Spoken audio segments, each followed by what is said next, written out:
দিয়ে, শ্রম দিয়ে, মেধা দিয়ে প্রত্যেকটা বিষয়ে তাকে সহযোগিতা করা হচ্ছে ওয়াইতাইজুল কুরবা।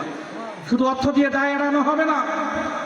আমার মা অসুস্থ, তার শুধু ওষুধ কিনে দিলে ওয়াইতাইজুল কুরবা না, তার পাশে বসে তার পা টিপে দেওয়া, মাথা টিপে দেওয়া, সার্বক্ষণিক বাবা মার খেদমত করা হচ্ছে ওয়াইতাইজুল কুরবা।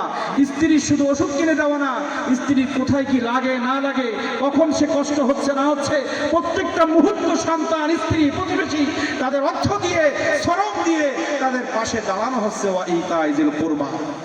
এটা তিনটা আদেশ। ওয়ানহা আনিল ফাহশা ওয়াল মুনকার ওয়াল বাগয়, নিষেধ করেছেন তিনটা ফাহশা।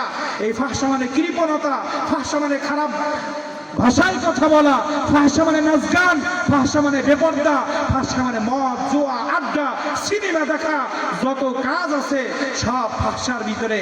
এটা ব্যক্তিগত মুনকার, সামাজিক ফাহশা। আপনি ব্যক্তিগতভাবে মিথ্যা বলতে পারবেন না, গাঁজা খেতে পারবেন না, মদ খেতে পারবেন না, বাজে কথা বলতে পারবেন না, আপনি বেপরদায় চলতে পারবেন না। এটা হচ্ছে ব্যক্তিগত মুনকার, সামাজিক। আপনার সমাজে সামাজিকভাবে কোনো গানের অনুষ্ঠান, মদের আসর এগুলো হতে পারবে না। এটা সব নিষিদ্ধ মুনকার। ওয়াল বাগী মানে সীমাবদ্ধতা। কোরআন মাঝে আল্লাহ রাব্বুল আলামিন যে শরিয়াত, যে বিধি বিধান আমাদেরকে দিয়েছে, যে গণ্ডি আমাদেরকে দিয়েছে, এই গণ্ডির বাইরে একটা কদম পা ফেলা যাবে না। এটাকে বলে বাগী। কি বলে?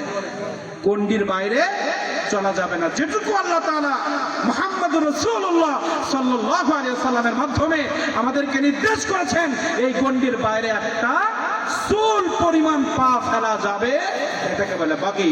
আখির দাওয়ানা আলহামদুলিল্লাহি রাব্বিল আলামিন।